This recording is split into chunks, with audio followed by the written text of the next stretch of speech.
देखिए हैं दोस्तों, आए हैं विंध्यवासिनी पार्क घूमने। कई दिन से कह रहे थे कि जाएंगे घूमने नहीं ला रहे थे। आज कैसे लाए हैं।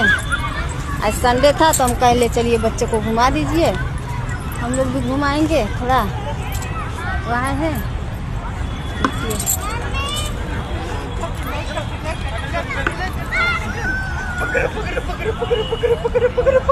कौन सा पार्क है बताना? विंध्यवासिनी पार्क है। पूरा नाम बताओ। भी पार्क पूरा नाम गोरखपुर विंध्यवासिनी पार्क। गोरखपुर विंध्यवासिनी पार्क मतलब गोरखपुर में है। गोरखपुर में है जी। हमको ऐसा ही उल्लू बनाते हैं, जानते हैं। देखिए